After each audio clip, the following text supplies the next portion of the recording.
भूकंप। ठीक है, भूकंप को आराम से समझेंगे। भूकंप होता क्या है, उसका उद्गम स्थल, ठीक है, भूकंप केंद्र होता है, अधिकेंद्र क्या होता है, सिस्मोलॉजी, सिस्मोग्राफ्स, रिएक्टर स्केल, ठीक है, ये सब के बारे में समझेंगे डिटेल से। भूकंप की उत्पत्ति कैसे होती है, उसके कारण क्या क्या हैं, ठीक है, वो पूरे पॉइंट को समझेंगे अच्छे से। भूकंप आखिर होता क्या है, तो भूकंप क्या होता है कि पृथ्वी का कंपन, ठीक है, यहाँ लिखा होगा कि भूमि का कंपन ही क्या कहलाता है, भूकंप होता है। इसका कारण देखिए, कारण क्या है ना, अगर समझाने की कोशिश करें कारण, तो होता क्या है यहाँ पे कि अभी पिछले क्लास में हम पढ़े थे क्या कि पृथ्वी की आंतरिक संरचना के बारे में समझे थे। तो अगर उसमें अगर हम समझाने की कोशिश करें तो ये अगर बनाया जाए, इसमें बने थे 3 भाग, है ना, क्या क्या था, सियाल, सीमा और नीफे। ये था आपका ठोस के रूप में,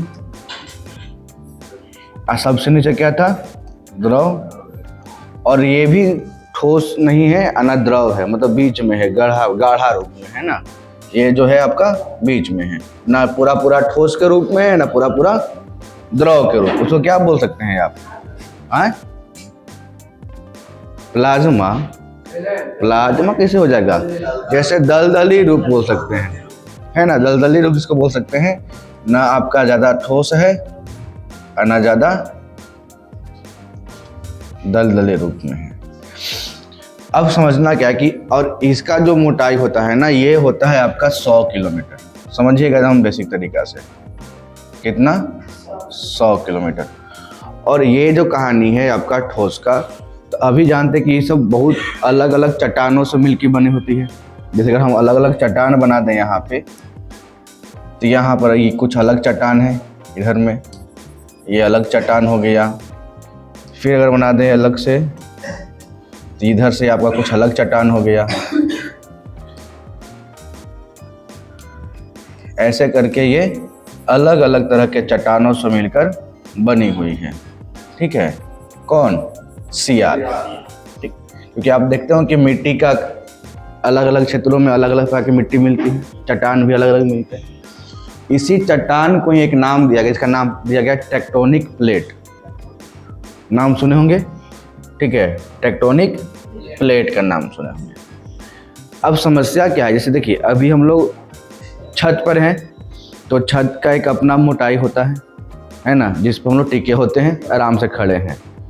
ये भी आपका मोटाई ही है, ठीक है, ये भी क्या आपका मोटाई है, लेकिन ये कितना किलोमीटर का है, 100 किलोमीटर मोटा है ये, ठीक है। और इसके नीचे क्या है, दलदली क्षेत्र है, और उसके नीचे क्या है, पूरा का पूरा द्रव के रूप में। अब जैसे द्रव के में हलचल होगा कुछ, ठीक है, तो इसका असर आपको यहाँ पर दिखेगा दलदली क्षेत्र में, ठीक है। और जब यहाँ कुछ अंदरूनी हलचल होगा तो उसका असर हम लोग के ऊपर दिखेगा, सियाल में। और यही जो हलचल हुआ, कंपन हुआ, उसी को क्या नाम दे दिया गया, भूकंप दे दिया गया। इसमें 3 तरह घटनाएं आती है। टेक्टोनिक प्लेट का 2 घटना आएगा, अभिसरण और अवसरण, ठीक है। 2 घटनाएं होती है, एक होता है अभिसरण, अभिसरण की घटना, और एक होता है अवसरण की घटना, ठीक है। अभिसरण क्या होता है कि जब 2 प्लेट्स जो होते हैं एक दूसरे की ओर आके टकराते हैं, ठीक है, तो ये कहलाएगा कौन सा घटना, अभिसरण, टकराने वाला। अवसरण क्या होता है कि जब 2 प्लेट एक दूसरे से दूर होती है तो हो जाएगा अवसरण, और दोनों यहाँ पर देखने को मिलता है। ऐसा कोई फिक्स नहीं है कि आप अंदरूनी हलचल होगा तो दोनों टकरावे करेगा, दूर भी होगा, है ना, और टकराएगा भी। तो जहाँ पर दोनों प्लेट टकराएगी तो वहाँ पर भूकंप होने की क्षति सबसे ज़्यादा, क्यों, किनारा है। जैसे 2 प्लेट, जैसे मान लीजिए हमारा हाथी है ना, अब ये दोनों टकराएंगे तो नुकसान यहाँ पर ज़्यादा होगा कि यहाँ पर ज़्यादा होगा, तो बोले सर किनारा पे, है ना, क्योंकि ये किनारे पे है और नुकसान ज़्यादा इसी पोर्शन पे होगा, है ना। तो जब टकराएगा दोनों प्लेट तो नुकसान कहाँ, किनारा पे। अब फेल होगा तो अब वही देखिए, जब टकराती है ना तो यहाँ पर दो कंडीशन, या तो गड्ढा के रूप में हो जाता है या तो एक दूसरे के ऊपर चढ़ जाता है। और जब एक दूसरे के ऊपर चढ़ गया तो वो पहाड़ का निर्माण करेगा, ठीक है। गड्ढा गुड्ढी हो गया तो गहराई समुद्र में, और जब दूर होगा तो ज्वालामुखी विस्फोट। बात समझ रहे हैं यहाँ पे ना कॉन्सेप्ट। दो घटना है, अभिसरण का और अवसरण का। अभिसरण जब दोनों प्लेट एक दूसरे से टकराएगी तो सबसे ज़्यादा नुकसान कहाँ होगा, किनारा पे, किनारा पे होगा, ठीक है। तो जब टकराएगी तो दो पोजीशन बन सकता है, या तो एक दूसरे के ऊपर चढ़ जाए या तो गड्ढा रूप में धंस जाए, है ना। तो जब वो चढ़ेगा, एक दूसरे के ऊपर चढ़ गया तो क्या बना देगा, वो पहाड़ का निर्माण करेगा। और गड्ढा कर दिया तो समुद्र, है ना। और आपका अगर दूर हो गया, अभिसरण अवसरण हुआ, एक दूसरे से क्या होगा, दूर होगा, तो किसका निर्माण करेगा, ज्वालामुखी विस्फोट होगा। सिंपल, क्योंकि नीचे जैसे ही ये दूर होगा तो नीचे में द्रव है जो गर्म अवस्था में है ना। और ये चाहे क्या ऊपर निकले तो ज्वालामुखी विस्फोट से लावा ये सब निकलता है। पढ़े ना होंगे ज्वालामुखी, ऐसे हम ज्वालामुखी क्लास में पूरा डिटेल समझा देंगे, ठीक है। तो ये कैसा है, ठोस के रूप में, और ये दलदली रूप में, और ये कैसा है, द्रव के रूप में है। तो यही कारण होता। अब देखिए नॉर्मली सिंपल बात समझना क्या है कि इसकी जो चौड़ाई मोटाई है कितना है, 100 किलोमीटर। हम लोग का जो गहरा गर्त है मेरियाना ट्रेंच जिसको बोलते हैं, मेरियाना गर्त है ना, वो कितना किलोमीटर है, लगभग 11 किलोमीटर, है ना। तो देखिए गड्ढा हुआ तो थोड़ा सा गड्ढा हो गया तो क्या बन गया, समुद्र का गहराई। आप नॉर्मली सोच के 100 किलोमीटर में से 11 किलोमीटर बस है, वो सबसे गहरा गर्त हो गया। सबसे गहरा गर्त कौन सा, मेरियाना गर्त। कितना किलोमीटर गहरा है, मात्र 11 किलोमीटर। और इसका चौड़ाई कितना है, मोटाई कितना है, 100 किलोमीटर। तो जो गहरा हुआ वो क्या बन जाएगा, समुद्री, ठीक है। उधर से खोल लीजिए पर्दा, उठा देंगे।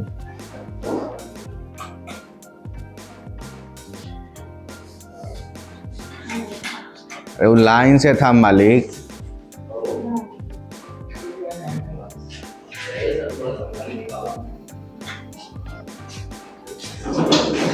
ठीक है, कर लीजिए, अरेंज कर लीजिए।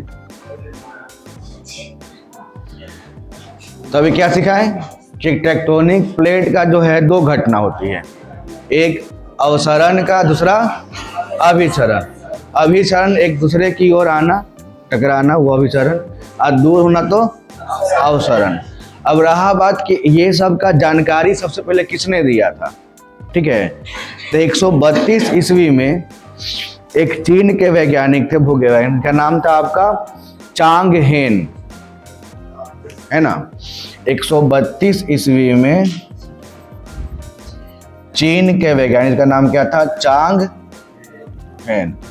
उन्होंने सबसे पहले ये बताया, ठीक है, क्या कि उन्होंने भूकंप के नापने के लिए सबसे पहले भूकंप मापी यंत्र के बनाने का काम किया कि भूकंप कितना जोड़ के आता है, झटका कितना तेज आता है। तो किसने बनाया था, सबसे पहले चांग हेन, जो कहाँ के थे, चीन के। तो 132 ईस्वी में। फिर आता है एक नाम आता है जॉन मिशेल। किसका नाम था, जॉन मिशेल। John Michel. इन्होंने क्या किए कि 1761 ईस्वी में बताया क्या कि चट्टानों की हिलने डुलने से क्या होती है, भूकंप आती है। कब, 1761 ईस्वी में इन्होंने बताया क्या कि चट्टानों के हिलने से जो होती है वो क्या होती है, भूकंप आती है। चट्टान मतलब कौन सा चट्टान, टेक्टोनिक प्लेट्स जो ठोस के रूप में है, बाकी तो ये दलदली है और ये द्रव के रहती है, तो हिल, ठीक है। अब उसके बाद एक और वैज्ञानिक आते हैं जिनका नाम है रॉबर्ट मैलेट। रॉबर्ट मैलेट महोदय जो है ये 1800 ईस्वी में, कब, 1800 में भूकंपों के वैज्ञानिक अध्ययन शुरू किए। कि आखिर भूकंप आने का मेन कारण क्या है। ये तो लोग ऐसे ही बोलते कि चट्टान टकरा गया तो आ गया, है ना, लेकिन भूकंप आने का मेन कारण क्या है वैज्ञानिक तरीके से शुरू किए। तो इनके इसीलिए इनको क्या बताया, रॉबर्ट मेलेट को बुलाया जाता है भूकंप विज्ञान का जनक। भूकंप विज्ञान का क्या बोला गया, जनक बोला गया। किनको, रॉबर्ट मेलेट को। एक फिर लास्ट में एक नाम आता है रिचर्ड डिक्सन। रिचर्ड डिक्सन, यही सब डाटा कलेक्ट करने में, ठीक है। रिचर्ड डिक्सन महोदय जो है वो क्या किए, तो उन्होंने पहली बार भूकंपीय तरंगों को भी डिफाइन किया, PSL, प्राइमरी, सेकेंडरी और लो, ठीक है। रिचर्ड डिक्सन जो थे उन्होंने पहली बार भूकंपीय तरंगों को PS और L 3 भागों में क्या किए, बांटे, ठीक है। कौन, रिचर्ड डिक्सन ने। तो सवाल और पूछे कि भूकंप विज्ञान का जनक कौन, तो रॉबर्ट मेलेट, ठीक है। जॉन मिशेल क्या होता है 1761 में कि चट्टानों के टकराने से क्या आती है, भूकंप आती है। और रिचर्ड डिक्सन क्या होता है कि भूकंपीय तरंगों का भी खोज किए, उसमें भी उसको भी और डिफाइन किए, और कितने भागों में, 3 भागों में, PS और L, ठीक है, रिचर्ड डिक्सन ने। चलिए पहले इसको समझते हैं। देखिए क्या लिखा, वही चीज है कि पृथ्वी की आंतरिक ऊर्जा बाहर निकलती है तेज, पृथ्वी की सतह पर अचानक तेज हलचल होने के कारण पृथ्वी की आंतरिक ऊर्जा बाहर निकलती है, जिससे भूकंपीय तरंगों का निर्माण होता है। अब भूकंपीय तरंगों के निर्माण के कारण पृथ्वी की अवस्था में क्या होती है, परिवर्तन होती है। इस परिवर्तन को ही क्या बोला गया, भूकंप बोला गया, ठीक है। अब यहाँ पर ध्यान देना कि भूकंप के अध्ययन को क्या कहते हैं, सिस्मोलॉजी। और भूकंप को मापने के लिए जिस यंत्र का प्रयोग किया जाता है उसको क्या बोलते हैं, सिस्मोग्राफ। ये आते रहता है एग्जाम में, सिस्मोलॉजी, सिस्मोग्राफ, ठीक है। तो सिस्मोलॉजी हो गया उस विज्ञान का अध्ययन, भूकंप के अध्ययन को क्या बोला गया, सिस्मोलॉजी। और सिस्मोग्राफ को जिस यंत्र से हम उसको माप रहे हैं उसको बोलेंगे सिस्मोग्राफ। आगे इसका फिगर दिखाएंगे।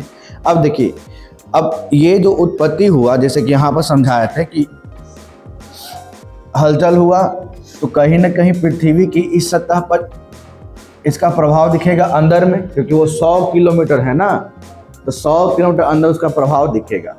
अब वही प्रभाव क्या होगा, ऊपर आएगा, ठीक है, सतह पर आ जाएगा। जैसे मान लीजिए कि आप ऐसा समझा रहे इस चीज को,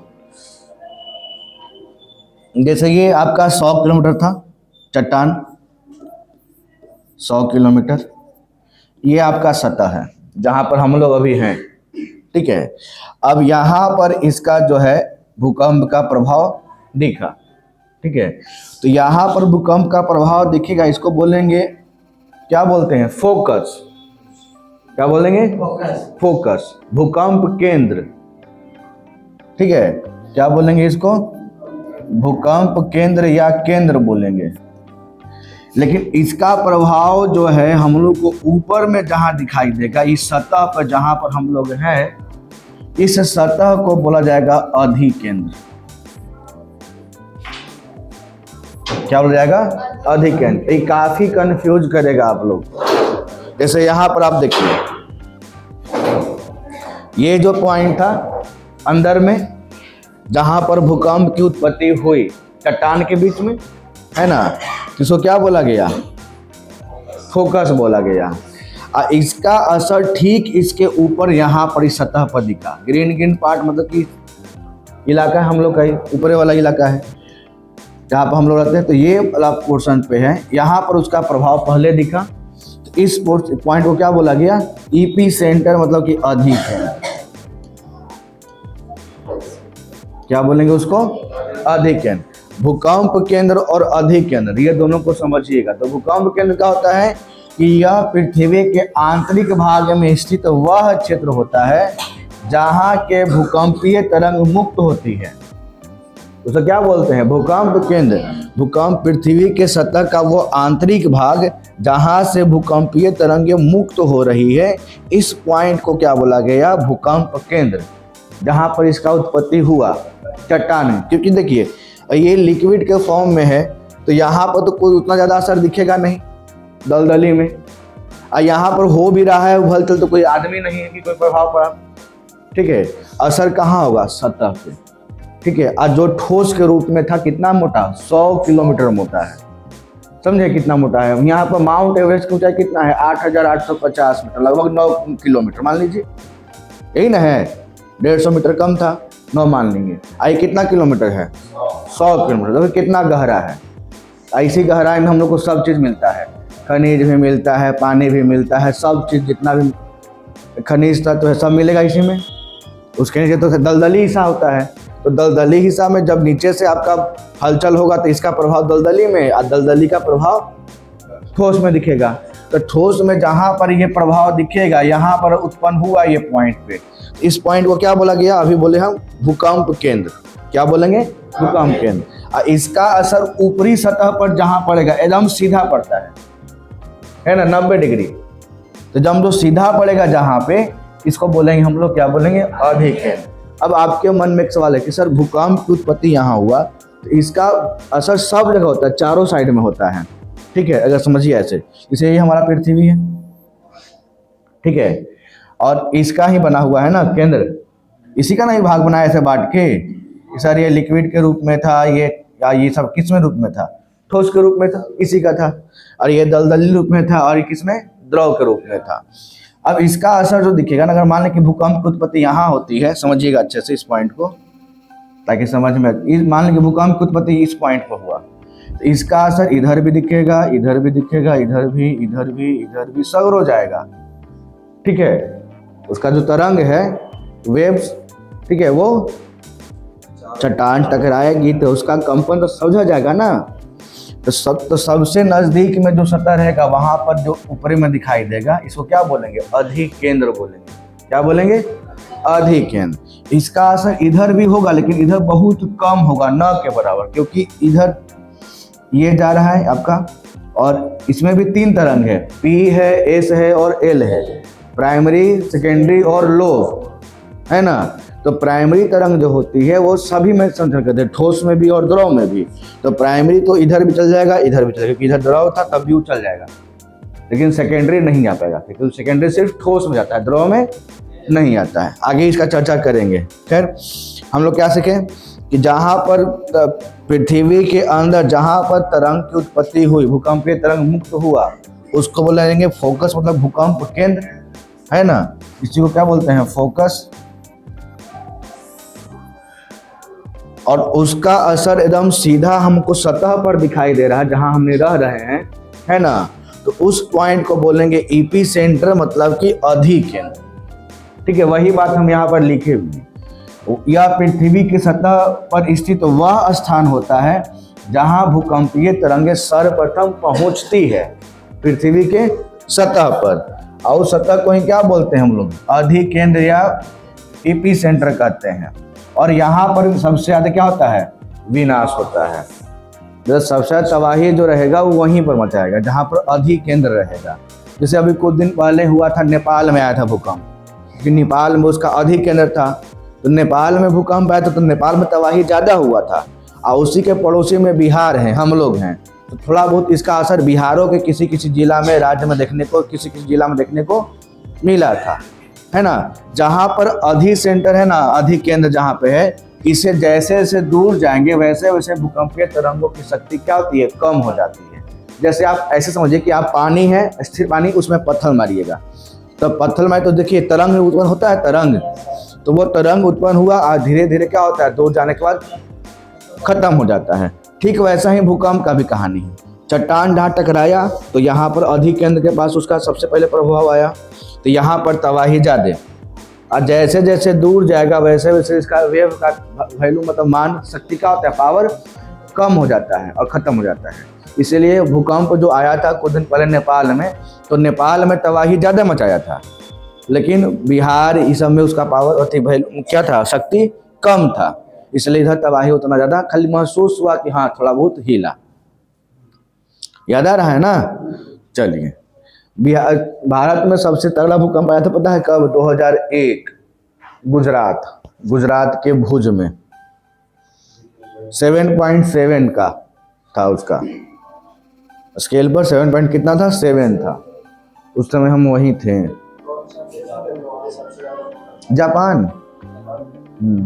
जापान में हमेशा भूकंप आता है। बताएंगे कारण उसका? क्योंकि वो जो है ना, वो 2 टेक्टोनिक प्लेटों के बीच में बसल है, और वहाँ हमेशा क्या होता है? घटना होते रहता है, हमेशा भूकंप।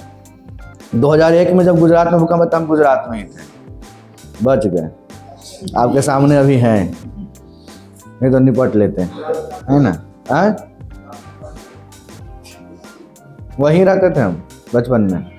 वो तो भूकंप आया तो भागा इधर, इकलौता ना है इसलिए। बचपन में उधर ही रहते थे, गुजरात में ही। सूरत का नाम सुने हैं ना? सूरत में ही। वहाँ जब भूकंप आया था हम लोग वहीं पर थे। एकदम 26 जनवरी के दिन आया था, 26 जनवरी 2001। ठीक है, उस समय कितना था, मतलब छोटा थे, स्कूल में एडमिशन होने वाला था। ये था कि पापा बात उत करके चल आए थे कि चलो तुम्हारा जो है यहीं एडमिशन करवा देंगे, यहीं पढ़ना है। ठीक है, तो हुआ कि 26 जनवरी के बाद स्कूल जब खुलेगा तो एडमिशन हो जाएगा। और हम लोग बहुत बड़े बड़े बिल्डिंग होते थे, ऊपर 4था फ्लोर पे थे। स्कूल वाला बस सब बच्चा लोग का आया था ले जाने के लिए 26 जनवरी के दिन। हम लोग भाई बहन जो थे ऊपर खड़ा होकर सब बस वाला के हाय हाय कर रहे थे ऐसे। वो हल्का आया सुबह में, एकदम सुबह एकदम करीब 6:30 7:30 के आसपास में एकदम आया हल्का।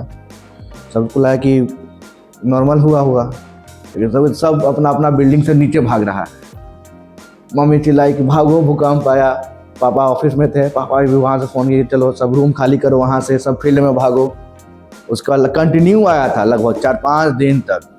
हम लोग जिस बिल्डिंग में थे उस बिल्डिंग में बीच से दरार आ गया था, मतलब बिल्डिंग अब गिरेगा कि तब गिरेगा कोई पता नहीं है। 1 रात 2 रात तक हम लोग रहते थे फील्ड में। हाँ, फिर बहुत सारे जो कंपनी वहाँ पर जो है ना बड़े बड़े होते थे सेठ। पापा का कंपनी था डायमंड कंपनी, उसमें उनका जो सेठ था ना उसका अपना बिल्डिंग हुआ करता था वो सब, और उसका अपना बहुत बड़ा एरिया था, फील्ड था। तो सबको बोला कि आप सब लोग जो है फील्ड में ही रहिए, सारा सुविधा प्रोवाइड करवाएंगे हम लोग, बिल्डिंग खाली कर दीजिए। हाँ, तो अपना लोग चारपाई या खटिया जो भी है लगाया फील्ड में। और 26 जनवरी का मौसम तो नॉर्मली न एकदम ज़्यादा ठंडा होता है ना ज़्यादा गर्मी होता है, ठीक है।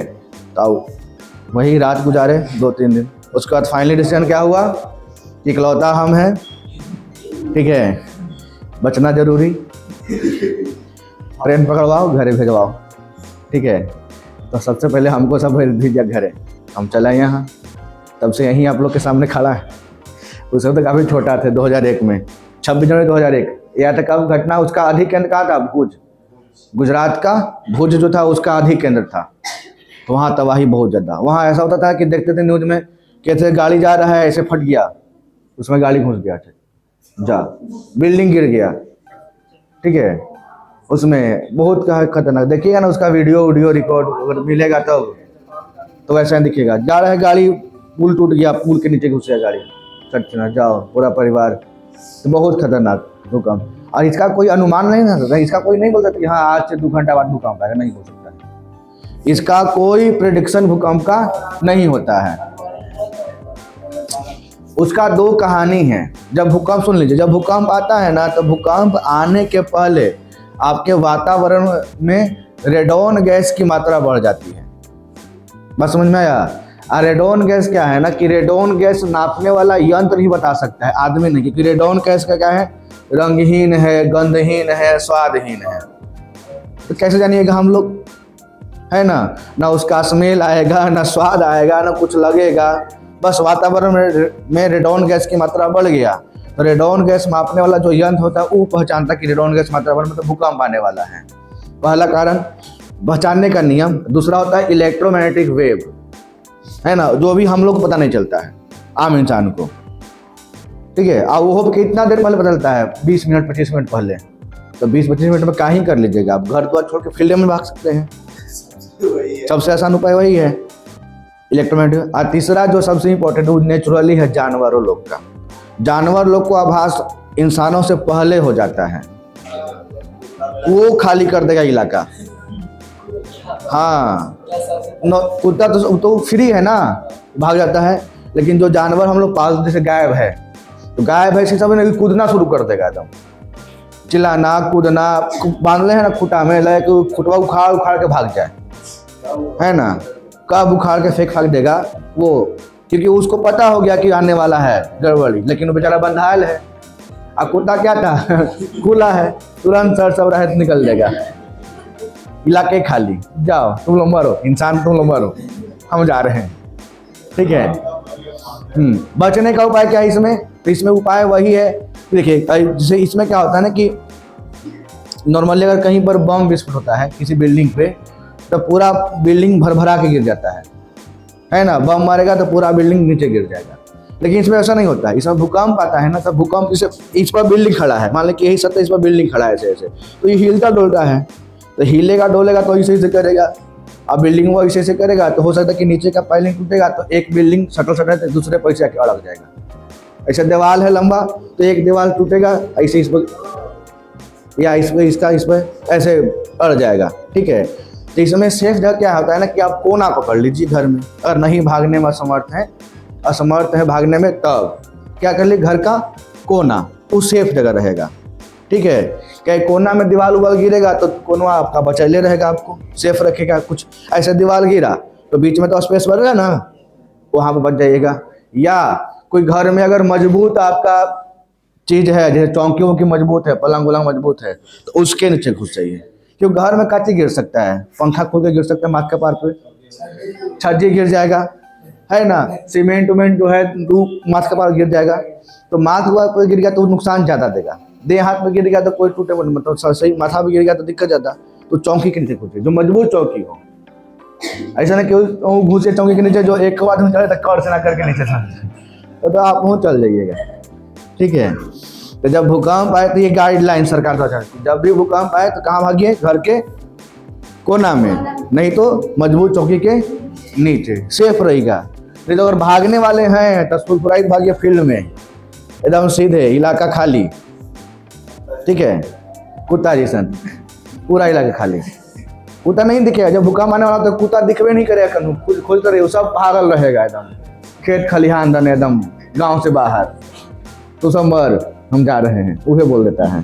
खैर, जहाँ पर उत्पत्ति हो उसको क्या बोलेंगे, भूकंप के, और जहाँ पर ऊपर दिखाई दे उसको क्या बोलेंगे, अधिकेंद्र। चलिए आगे आते हैं इसका कहानी। और भूकंप के कारण मतलब कैसे के 4 प्रमुख कारण हैं जिससे भूकंप आती है। पहला इसमें दिया हुआ है ज्वालामुखी विस्फोट। ठीक है। जब ज्वालामुखी विस्फोट होती है तो नीचे हलचल होती है, और टेक्टोनिक प्लेट में क्या होता है, अभिसरण की अवसरण, तो अवसरण हुआ तो कहीं ना कहीं तो हलचल आया ही प्लेटों के बीच में। अभी क्या हो कि हलचल को ही क्या बोला गया, भूकंप दिया गया। जैसे मान ले कि अभी आपका ये एकदम ऐसे है, एकदम नॉर्मल, एकदम शांत, कोई दिक्कत नहीं है, थोड़ा बहुत खसका, भूकंप, हलचल हुआ, भूकंप। ठीक है। थोड़ा बहुत हलचल हुआ कि क्या बोलेगा उसको, भूकंप। तो ज्वालामुखी विस्फोट तो जब तक कि हटेगा नहीं तो विस्फोट होगा नहीं। ठीक है। जैसे ये हटेगा, नीचे से क्या निकलेगा, लावा निकलेगा, ये घसका तो हुआ ना जो हलचल, इसका क्या नाम पड़ गया, भूकंप पड़ गया। तो पहला हो गया ज्वालामुखी विस्फोट।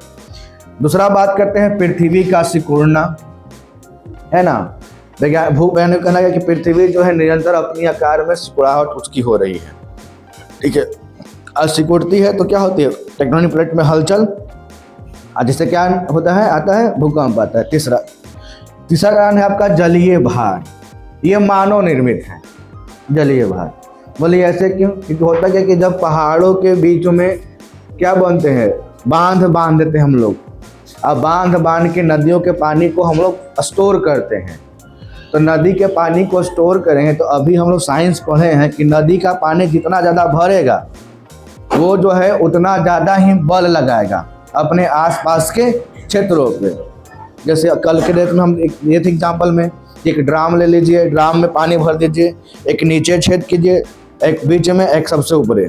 तो सबसे तेज पानी कहाँ से निकलेगा, सबसे नीचे से। क्यों? क्योंकि सबसे निचला क्षेत्र पर प्रेशर ज्यादा है ना। अभी तो नॉर्मल ड्राम की बात है, उसमें पानी कम था। अब जब जलाशय बनाइएगा, हम लोग डैम बनाएंगे, तो वहाँ पानी बहुत ज्यादा होगा। और नॉर्मली डैम कहाँ बनता है, दो पहाड़ रहते हैं, अब बीच अगर नदी निकल रहा है तो वहीं पर बीच नदिया के रास्ता पानी को रोक दिए, बना दिए वहीं पर डैम, ठीक है। वहाँ पर बहुत ज़्यादा पानी है, तो वो जो पानी का भी तो अपना बल लगाएगा। तो वो जो बल लगा रहा है पहाड़ों पे, है ना, उससे भी क्या आती है, कंपन होती है, खसकना। और वही कंपन को क्या नाम दे दिया गया, भूकंप बोला गया। तो ये तो मानो नहीं, देखिए वही चीज है कि नदियों पर बांध बनाकर बड़े बड़े जलाशयों का निर्माण किया जाता है, और जलाशयों में जल की मात्रा आवश्यकता से अधिक हो जाने के कारण जल चट्टानों में अपना प्रभाव डालने, अपना बलाना शुरू करता है। और चट्टानों में दबाव बढ़ जाने के कारण क्या होता है, उसकी स्थिति में परिवर्तन होने लगता है, और जिससे हलचल होती है। उसका क्या नाम दिया गया, भूकंप। और चौथा है प्लेट टेक्टोनिक कारण, जिसके बारे में हम समझा रहे थे, है ना, कि प्लेट के खसकने से ही क्या आता है, भूकंप आता है। और इसकी जानकारी सबसे पहले किसने दिया था, बताइए,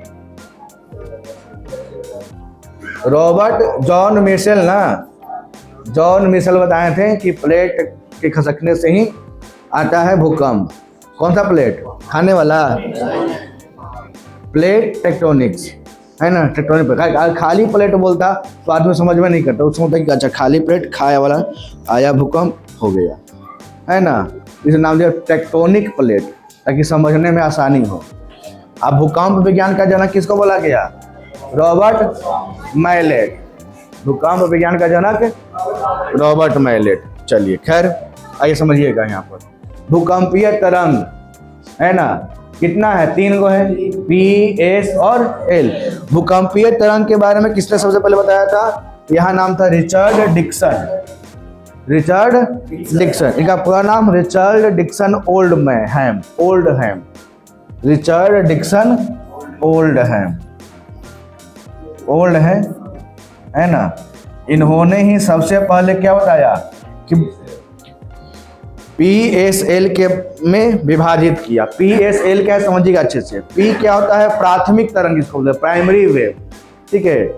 जब भी भूकंप आएगा तो भूकंप केंद्र से 3 तरह के तरंग निकलती हैं, P, S और L, प्राइमरी, सेकेंडरी और लोब, है ना। लोब पढ़िएगा इसको, लव नहीं पढ़िएगा, नाराज हो जाएंगे वैज्ञानिक, ठीक है। लोब, प्राइमरी, सेकेंडरी और लोब। तो प्राइमरी सेकेंड क्या है कि देखिए इसमें डिपेंड करता है, इसका मेन पॉइंट समझिएगा अच्छे से। प्राथमिक तरंग क्या है कि इसकी जो गति होती है वो 8 किलोमीटर प्रति सेकंड होता है, 1 सेकंड में 8 किलोमीटर। ये ठोस, द्रव और गैस तीनों से निकल जाता है, ठीक है, कोई दिक्कत नहीं है। सेकेंडरी का क्या है कि इसका स्पीड होता है 4 किलोमीटर पर सेकेंड, और ये सिर्फ और सिर्फ किससे आता है, ठोस से, गैस और द्रव से नहीं जा सकता है। और एल जो है, एल तरंग का जो खोज किया था, इसका नाम था HD लोब। इसका नाम क्या गया, कौन सा वेव, लोब वेव। लव नहीं बाबू, लोब, जान रहे तुम लोग का दिमाग वहीं जा रहा है, लेकिन लोब पढ़ना है उसको, HD लोब, है ना। तो इस तरंगों की औसत गति कितना, 1.5। अब यहाँ ध्यान दीजिएगा, इसका स्पीड ज्यादा है और लेकिन इसका स्पीड क्या है, कम है, सबसे कम है, लेकिन सबसे ज्यादा नुकसान जो होता है यही देता है, आम जीवन में भी और भूकंप में भी, ठीक है। 1.5 किलोमीटर प्रति सेकेंड का है, लेकिन ये धरातलीय तरंग है, मतलब कि जहां पर जिस सतह पर हम लोग हैं उसी पर ही आता है ना। और जहां पर आदमी रहेगा नुकसान वही ना होगा। जैसे मान लीजिए कि आ गया भूकंप, आ गया अंटार्कटिका में, वहां कोनो आदमी ये नहीं है, कैसे नुकसान हो गया, कुछ नहीं, ग्लेशियर टूटेगा, उन्हें बर्फ घसकेगा फुसकेगा, उन्हें कोई आदमी का नुकसान है नहीं। तो जब तक आदमी मानव को क्षति ना हो तब ना उसको नुकसान बोलेंगे, है ना। अब जहां पर क्षति मानव को हो रहा है उसी को क्षति मानेंगे हम लोग, तो आगे क्या क्षति मानेंगे, वही कहानी होता भी है। तो ये धरातलीय तरंग है और सबसे ज्यादा विनाश करता है, ये कारण भी इसका है। देखिए एक तो इसका कारण समझते हैं, अनुदैर्घ्य होता है। अब अनुदैर्घ्य और अनुप्रस्थ तरंगे क्या होती है, इसके लिए हम यहाँ पे एक छोटा सा डेमो के रूप में दिए हैं। कि अनुदैर्ध्य और अनुप्रस्थ क्या है। तो अनुदैर्ध्य तरंग जो होता है ना, अनुदैर्ध्य वो सीधे जाता है, सीधे, है ना, एकदम सनसनी सीधे जा रहा है तो अनुदैर्ध्य हो गया। आज एकदम उठ के जा रहा है एकदम लहरिया कट में, है ना, ये वाला कट, ठीक है, उसको क्या बोलेंगे, अनुप्रस्थ, ठीक है। तो अनुप्रस्थ ये दोनों है, इसीलिए देखिए अभी अनुदैर्ध्य तरंग है, सीधा चला गया, कोई तो पता नहीं चला, कोई दिखते नहीं। अब लहरिया कट मारते हुए जा रहा है नौहनवैले, तो यही ना हिलाएगा ऊपरे में, और जहाँ पर हिला दिया जाता वहाँ पर नुकसान ज़्यादा, यही ना बोल सकते हैं इसमें। तो ये हो गया अनुप्रस्थ इस तरंग भी, और अनुप्रस्थ ये तरंग भी है, लेकिन ये धीरे धीरे आता है, एकदम मियाद से बहुत देर ले हिलाता है ना, एकदम धीरे धीरे स्पीड से आएगा, ठीक है, एकदम आराम से बिल्डिंग कैसे झकझोर देगा, कहा है गिरे तो नहीं है तुम, गिरो, हम गिर गए, कब से आराम आराम से हिला रहे हैं, गिरो तुम, ठीक है। अब बिल्डिंग गिरा उड़ा के आराम से चल देता है। तो सबसे ज्यादा नुकसान कौन सा, लो, आप लोगों को तो याद हो ही गया होगा, आपका एकदम रिलेटेड है ना, आम जीवन से रिलेटेड है का चंदन,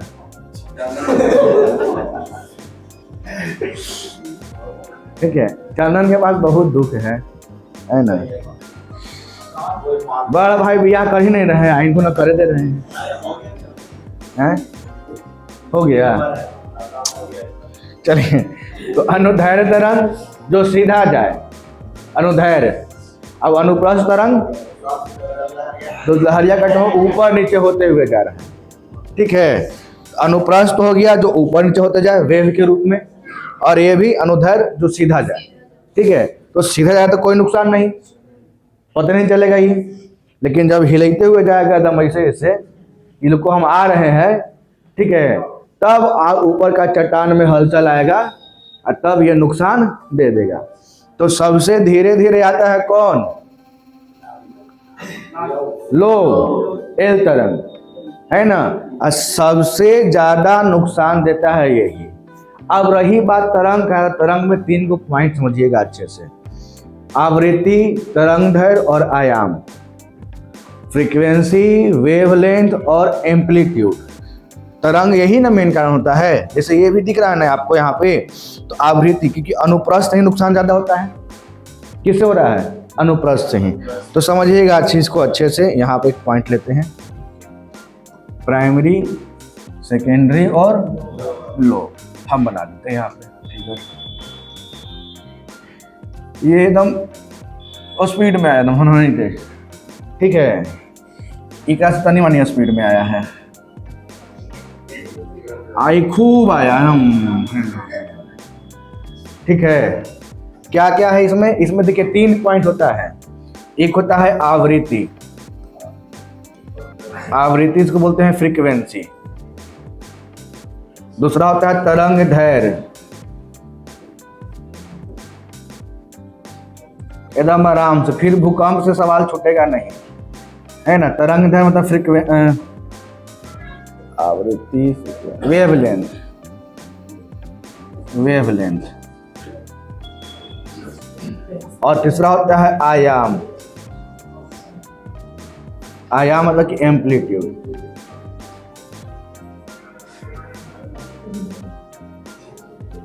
समझिएगा अच्छे से, फ्रीक्वेंसी क्या होता है, संख्या हो जाता है, फ्रीक्वेंसी क्या है ये बताता है आपको क्या, संख्या। वेवलेंथ जो है ये बताता है दूरी, क्या है, दूरी। और एम्पलीट्यूड जो है वो बताता है हाइट,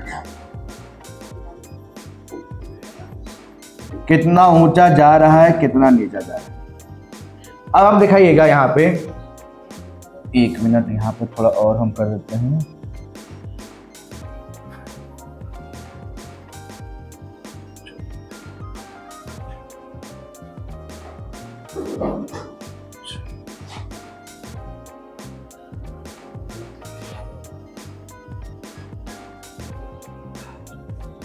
अच्छा। अब बताइए कि इसमें संख्या ज्यादा की कम, ज्यादा है, मतलब संख्या इसमें क्या है, ज्यादा है, एकदम आराम समझिए, कोई दिक्कत नहीं, संख्या इसमें क्या है, ज्यादा है।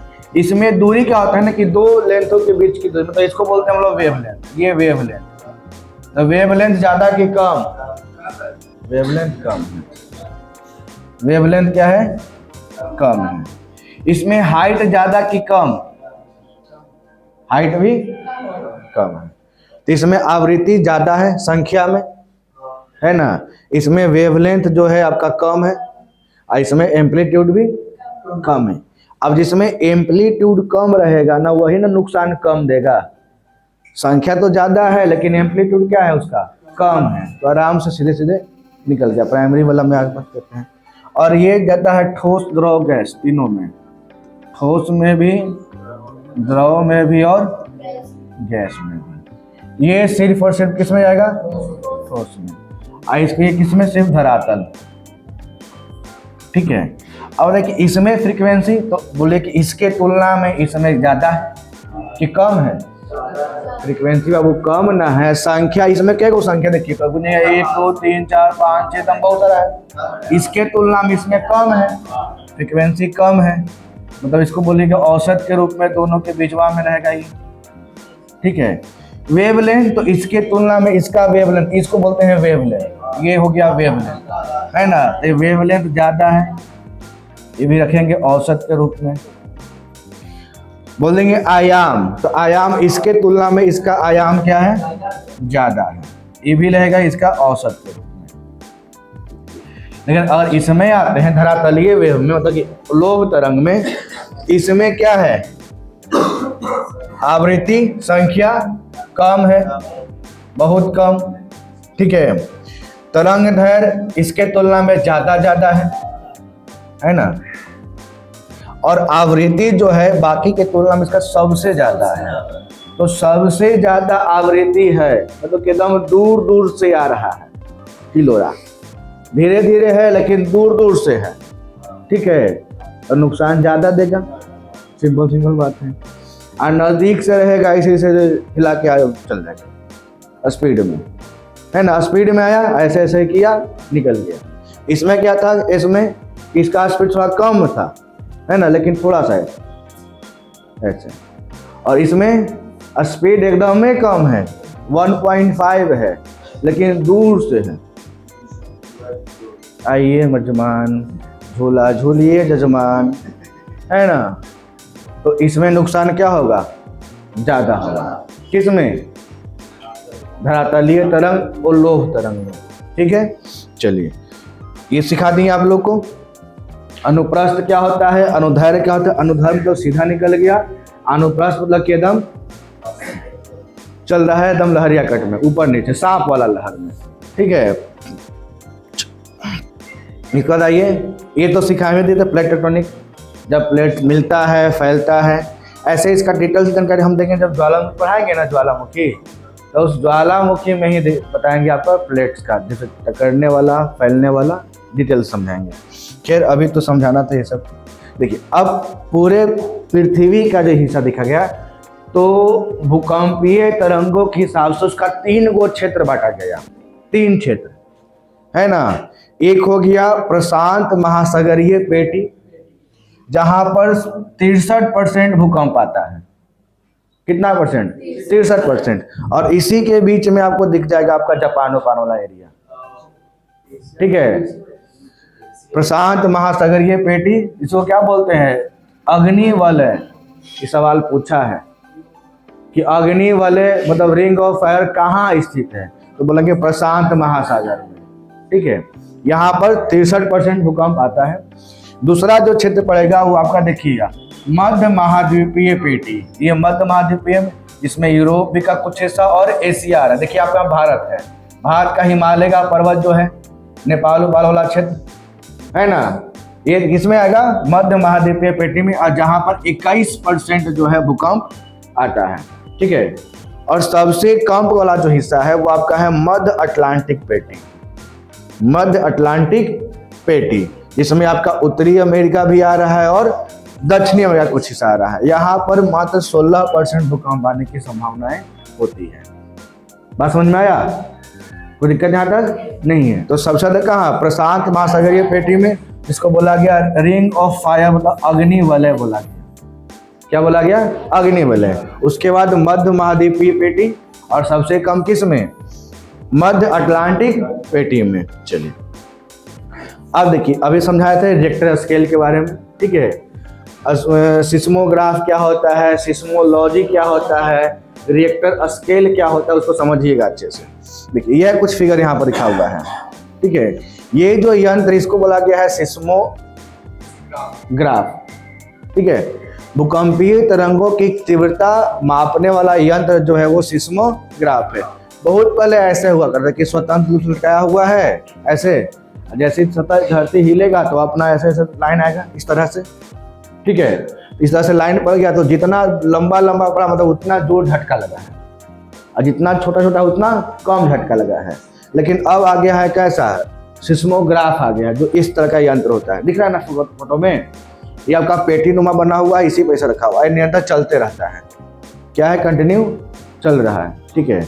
जैसे उसी के अंदर चल रहा है, वो रोल है ना, वो रोल घूम रहा है, उस पर लाइन से बनते जा रहा है।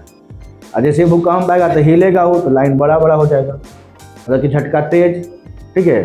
तो इसको मेजरमेंट कैसे करें, तो उसको मेजरमेंट करते हैं स्केल में। जैसे अगर मान लें कि ये जो है ऐसे बना दी और ये लहर आया, अरे तो उल्टा पुल्टा बना दिए ना,